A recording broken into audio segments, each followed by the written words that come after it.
Chapter 11 of Mental Fascination. Mental Fascination by William Walker Atkinson. Chapter 11. An Inquiry into Certain Phenomena. And now for our public hypnotic performance. Take your seats, please. The hypnotic performance. The audience is seated, and the hypnotist appears. He makes a nice little introductory speech, in which he gives the history of hypnotism and mesmerism. He avoids the scientific side of the subject, except such parts of it as serve to arouse the interest of the audience. He points out to the audience that the commonly accepted opinion of the subjects being weak-willed, etc., is erroneous, and that so far from this being the fact, no one except persons having willpower and the ability to concentrate may be hypnotized. He mentions the time-worn tale that idiots and insane people, and very young children, are not amenable to hypnotic influence, and from these things he draws the moral that the ability to be hypnotized is an honor and a proof of one's strong mentality, rather than otherwise. This, of course, flatters the hyper-impressionables, who always flock to a public hypnotic performance, being drawn there by their love of the curious, and the fascination that such exhibitions seem to have for these people. The call for subjects. The hypnotist then calls for volunteer subjects. The audience does not seem to be in a hurry to respond, although some are found to be fidgeting in their chairs, and a few almost rise from their seats as if to go forward. The hypnotist encourages and commands, come on now, right up this way, come right up, etc., and the inclination to come forward grows stronger. Then a young man starts forward with a rush, and then another from the other side of the house, then maybe a third or a fourth, and then comes the grand rush. These first people to move forward are usually the paid performers who travel with the hypnotist, and their coming to the front starts up the impressionables and hyper-impressionables among the audience, and perhaps a few curiosity seekers. These paid performers act as bellwethers for the flock of human sheep. Testing and selecting subjects. The volunteer subjects, including the paid ones, are now grouped around the back of the stage in a large semicircle, and then the hypnotist proceeds to test them. He usually starts off by bidding the semicircle gaze at their hands, or upon some bright object placed in their fingers. After they have quieted down and have been rendered passive and attentive, he calls them one by one to the front and gives them a test for impressionability. He usually begins with the paid subjects, for he knows just what they will do, and their actions have a powerful impression on the others along the lines of imitative suggestion. He usually tries the falling backward and forward test, and perhaps the fastening of the hands, or some other simple muscular test. Those who respond readily to these tests are accepted and instructed to sit down again, while those who fail to respond are told that they are not needed, and resume their places in the audience. The hypnotist must have reasonably sure things to work upon for his success upon producing a quick result, and he cannot afford to devote the time to developing subjects that the experimenter in the laboratory does. Finally, he has weeded the goats from the sheep, the former being retired to the audience, and the latter exalted to places of honor on the stage, having successfully passed their initiation, and now being accepted subjects. The story of the paid subjects. Now, just a moment here about the paid subjects. Some of them are genuine hyper-impressionables, who are fascinated by the mysterious nature of the business, and flattered by the position of prominence given them in the performance, and who travel around with the hypnotist on a small salary and board paid. The horses are different kind of people. They are out for the money alone, and are generally fakirs all the way through. They have trained themselves to stand pain and to allow needles to be thrust through their cheeks and similar rough treatment to be accorded them. They learn to act out their parts with a surprising degree of ability in some cases, and many of them, in time, graduate into the cheaper grade of variety actors, and a few mount even higher up and develop genuine talent as actors. The majority of them, however, belong to the cigarette type of youth, who is out for a good time, and who is glad to play his part in the performance for his board, traveling expenses, cigarette money, a little loose change, and the cheap notoriety of public performance.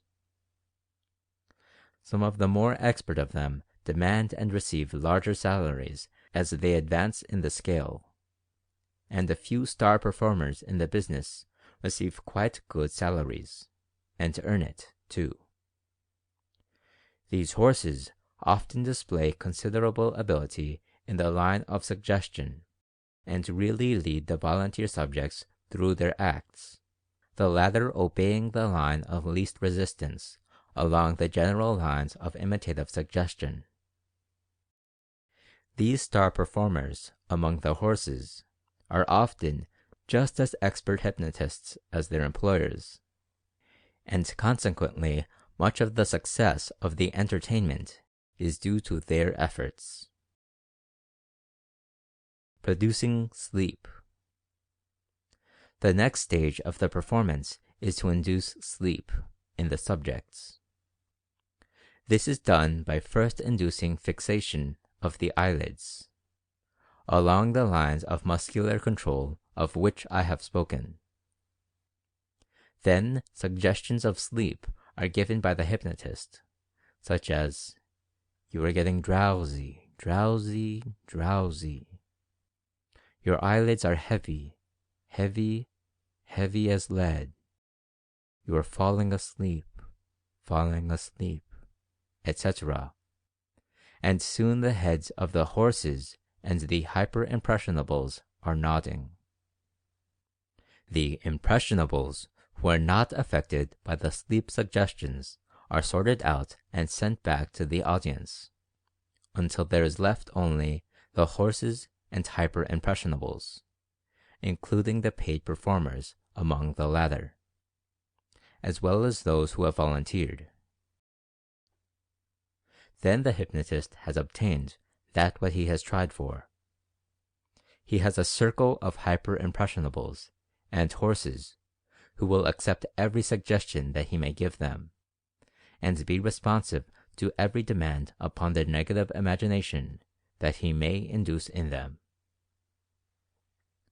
The daydream condition. But are they not really asleep, you may ask? No, they are not asleep.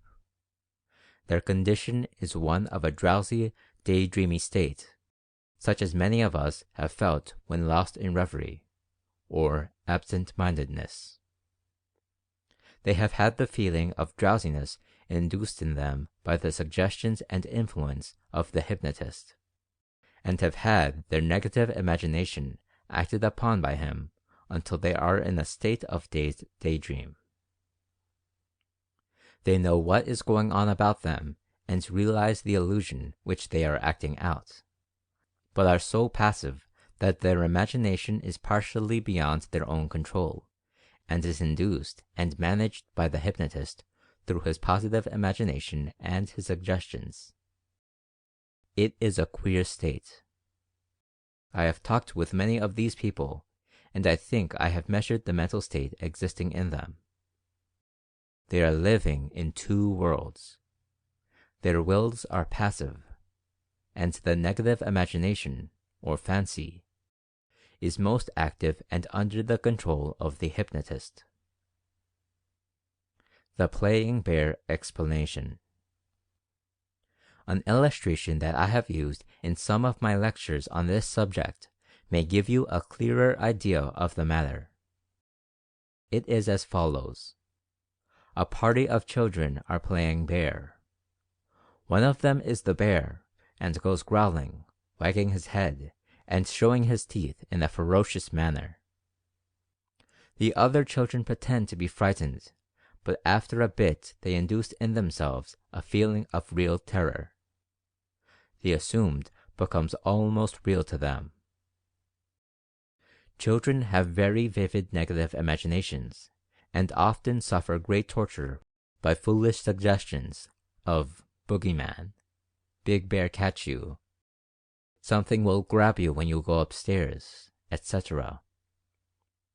An understanding of suggestion would show the folly and criminality of such things. The terror among the children grows more acute, and tears mingle with laughter as they run from the bear. At last, one of the youngest runs with a shriek to its mother, and buries its little face in her lap, crying out, "Make him go away." "Why, that isn't a bear, Mary. That's only Johnny dressed up like one," says the mother, endeavoring to quiet the little one. "Yes, I know it is," sobs little Mary, venturing a frightened glance behind her. "But I'm scared anyhow." Well, that is the condition of the hyper-impressionable who is hypnotized. He knows it's only Johnny, but he is scared anyhow. It is not all a make-believe, as some radical iconoclastic investigators have affirmed. It's half real and half unreal. The hypnotized hyper-impressionable is not a fakir or a willful deceiver. He is a make-believe, whose illusion seems half real, or even more so, although less than half in some cases, the degree of reality varying with the degree of impressionability on the one hand, and the vividness of the negative imagination on the other.